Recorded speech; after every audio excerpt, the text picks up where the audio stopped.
Halo, Assalamualaikum warahmatullahi wabarakatuh. Apa kabar semuanya?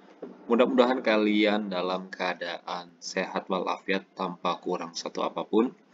Pada kesempatan kali ini kita akan belajar untuk materi yang pertama dalam pelajaran IPA kelas 9, yaitu sistem reproduksi manusia.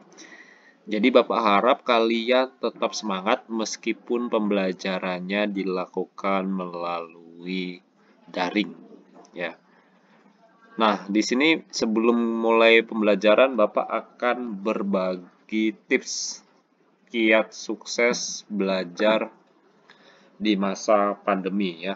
Jadi, mudah-mudahan tips ini bisa membantu kalian agar kalian tetap memiliki motivasi untuk belajar meskipun pembelajarannya dilakukan dari dalam rumah.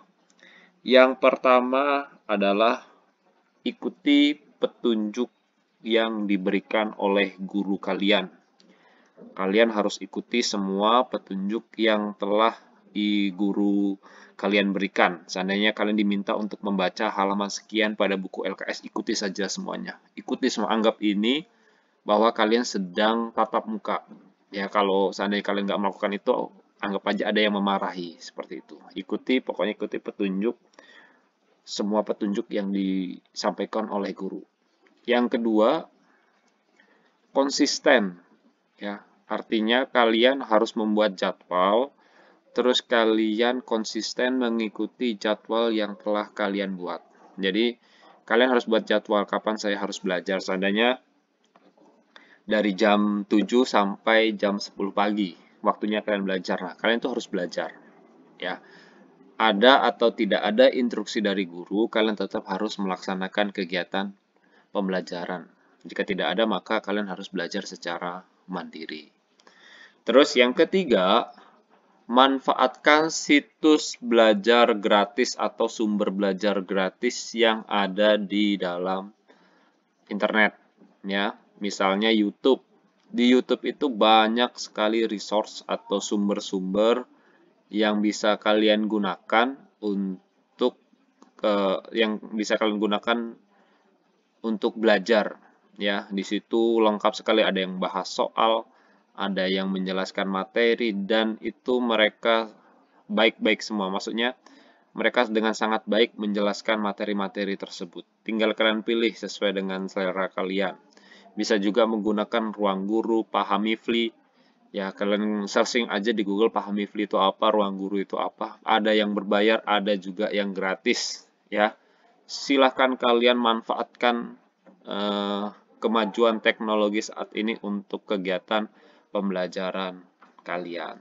Terus yang ketiga adalah siapkan ruangan khusus, ya, ruangan khusus yang tidak tercampur dengan keluarga kalian. Jadi ketika kalian belajar, memang kalian ada di dalam ruangan tersebut. Itu kalau ada, kalau tidak ada tidak masalah, ya. Jangan dijadikan alasan kalian tidak punya ruangan khusus sehingga kalian tidak melakukan proses pembelajaran. Oke, kita langsung ke materi. Jadi materi yang pertama adalah sistem reproduksi manusia. Apa sih yang dinamakan dengan sistem reproduksi manusia? Ya, di kelas 1 kita sudah bahas apa itu namanya sistem.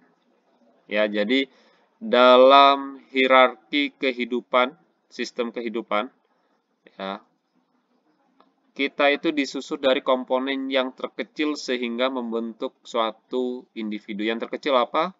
Ya, yang kecil adalah sel.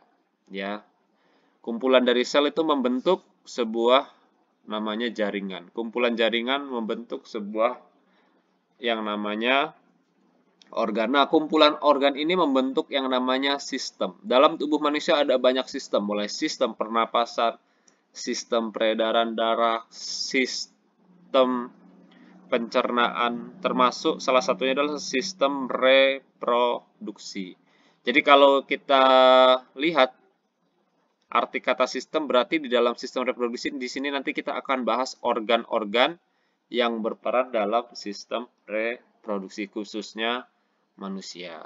Oke, ini sebelum kita lanjut, pastikan ini adalah ilmu pengetahuan ya. Kalau seandainya ini adalah hal yang tabu buat kita, jadi kalian harus berpikir bahwa ini adalah sebuah ilmu pengetahuan Jangan sampai kalian ini berpikir ini adalah hal-hal yang menurut kalian tidak pantas dipikir, tapi ini adalah ilmu pengetahuan dan harus disampaikan karena ini adalah tuntutan kurikulum. Oke. Nah, jadi sistem reproduksi manusia ya. Jadi sudah mengerti kalian. Nah, apa yang akan kita pelajari? Jadi yang akan kita pelajari adalah yang pertama adalah pembelahan sel. Nah, nanti kita belajar apa sih pembelahan sel itu, ya. Tujuannya apa? Setelah tujuannya apa, terus apa sih jenis-jenis pembelahan sel itu? Ya, manfaatnya apa? Apa kaitannya pembelahan sel terhadap sistem reproduksi itu apa? Nanti kita akan bahas. Yang kedua, struktur dan fungsi organ reproduksi pada laki-laki. Nanti kita akan bahas apa nama organ reproduksi pada laki-laki, apa saja. Kita akan bahas, ya. Terus selanjutnya kita akan bahas struktur dan fungsi organ reproduksi pada wanita. Nanti kita akan bahas juga itu. Jadi nanti akan lengkap kita akan membahas struktur dan fungsi organ pada laki-laki, pada wanita, dan juga tentang pembelahan sel. Nah, kita akan bahas yang pertama adalah pembelahan sel. Nah, ke pengertiannya dulu. Apa sih yang dinamakan pembelahan sel? Ya. Ingat ya, sel itu apa? Nah, sel itu adalah unit terkecil yang menyusun kehidupan suatu makhluk hidup. Unit terkecil struktural atau fungsional yang menyusun kehidupan suatu makhluk hidup. Ya, itu pengertian sel. Ini materi di kelas 7, ya. Jadi tubuh kita itu terdiri dari banyak sel, ya, dan karena kita adalah makhluk yang multiseluler atau terdiri dari banyak sel, ya. Terus pembelahan sel adalah proses yang membagi satu sel menjadi 2 sel atau lebih. Namanya juga membelah, ya. Kalian logikakan saja 1 jadi 2, karena 1 itu jadi 2, maka ada yang namanya proses dibelah dari 1 menjadi 2. Nanti 2 itu membelah lagi, akhirnya menjadi 4 terus. Itu namanya pembelahan sel. Nah, yang membelah apa? Yang membelah adalah sel itu sendiri, ya. Oke, kita lihat. Nah, apa sih tujuan pembelahan sel? Kita bahas dalam konteks manusia, ya. Yang pertama adalah untuk pertumbuhan, ya. Jadi tujuan pembelahan sel itu untuk pertumbuhan.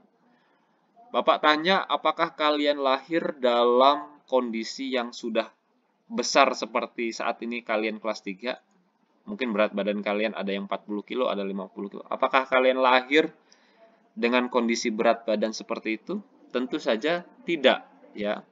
Kita itu bertumbuh dari bayi, ya, anak-anak sekarang menjelang remaja. Ya. Dalam proses pertumbuhan itu ada pertambahan tinggi, betul atau tidak? Ada pertambahan berat badan. Nah, itu yang dinamakan pertumbuhan dan tidak bisa kembali lagi atau irreversible.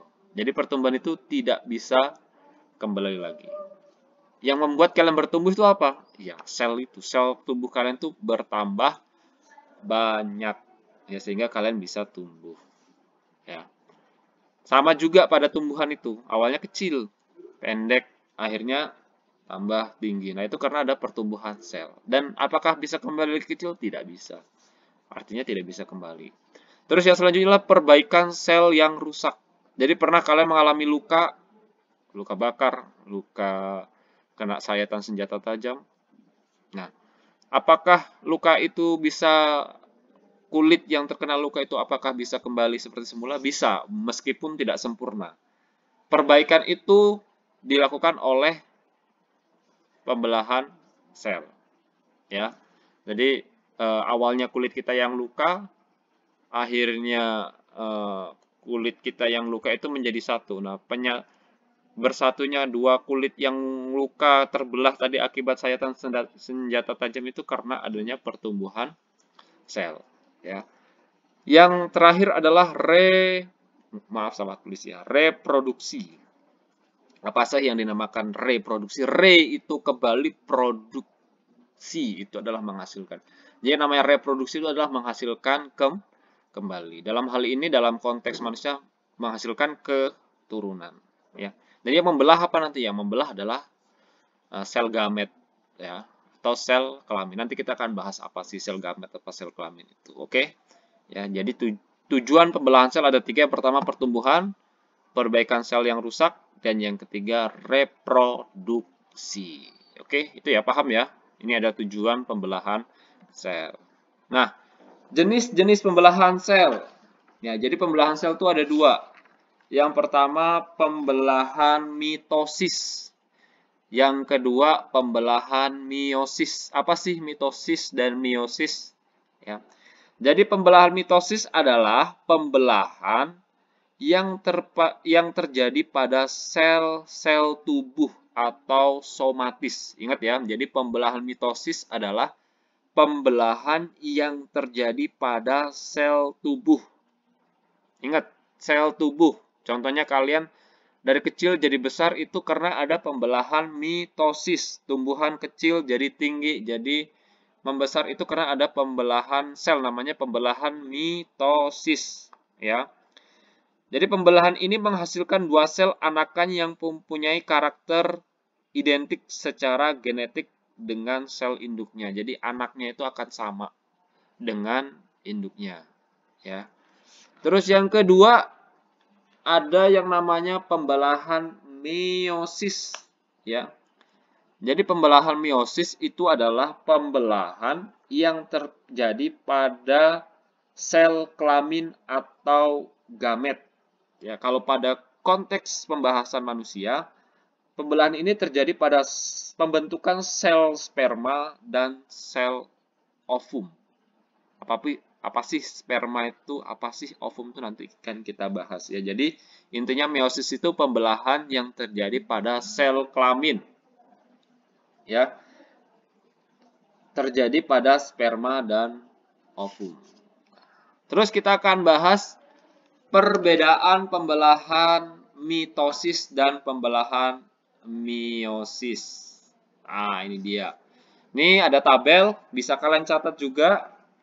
Perbedaan mitosis dan pembelahan meiosis. Untuk pembelahan mitosis menghasilkan 2 sel anakan. Ini untuk mitosis, ya. Terus kalau meiosis itu menghasilkan 4 sel anakan, tapi yang berfungsi hanya 1 nanti ya. Nanti akan Bapak jelaskan ya. Terus kalau pembelahan mitosis, sel anak identik dengan sel induk. Ini jelas, tadi sudah dibahas juga. Untuk mitosis, sel anaknya yang dihasilkan tuh antara anak dan induk itu identik. Ya, sama persis kayak kopian gitu. Terus kalau untuk meiosis, sel anak ini tidak identik dengan sel induk. Jadi kalau meiosis tidak identik, beda. Ya, karena perpaduan antara sel kelamin jantan dan betina. Jadi tidak identik mereka. Terus kromosom sel anak sama dengan induk, yaitu 2N atau diploid. Nanti Bapak sampaikan juga kromosom itu apa sih gitu. Kromosom sel anak sama dengan sel induk. Ya. Jadi utuh. Nah, kalau untuk meiosis, kromosom sel anak itu setengah dari sel induk. Ya. Jadi setengah, nanti dari sel kelamin jantan itu setengah, sel kelamin betina itu setengah, jadi 1. Maka anaknya itu akan memiliki kromosom yang utuh atau haploid. Nah, itu nanti kalau di meiosis. Untuk mitosis terjadinya pada sel tubuh, sedangkan pada meiosis itu terjadi pada sel kelamin untuk proses reproduksi. Ya, jadi itu kita masih akan bahas pembelahan sel. Ada pembelahan mitosis, ada pembelahan meiosis. Ya, mitosis terjadi di sel tubuh, sedangkan meiosis terjadi pada sel kelamin. Mitosis 2 sel anakan, meiosis 4 sel anakan. Mitosis sel anak identik, sedangkan meiosis tidak identik. Kromosom untuk mitosis itu diploid, sedangkan kromosom untuk meiosis itu haploid. Ya, mungkin sampai di sini Bapak kira cukup ya. Silahkan kalian boleh putar ulang materi ini sampai kalian mengerti. Anggap saja ini Bapak sedang mengajar di hadapan kalian, bisa diulang-ulang sampai kalian benar-benar paham, ditambah lagi dengan kalian membaca LKS yang sudah kalian miliki. Mudah-mudahan kalian tidak merasa terkurangi makna esensi pembelajarannya, walaupun pembelajarannya dilakukan secara daring via video seperti ini. Ya, mungkin sampai di sini. Wassalamualaikum warahmatullahi wabarakatuh.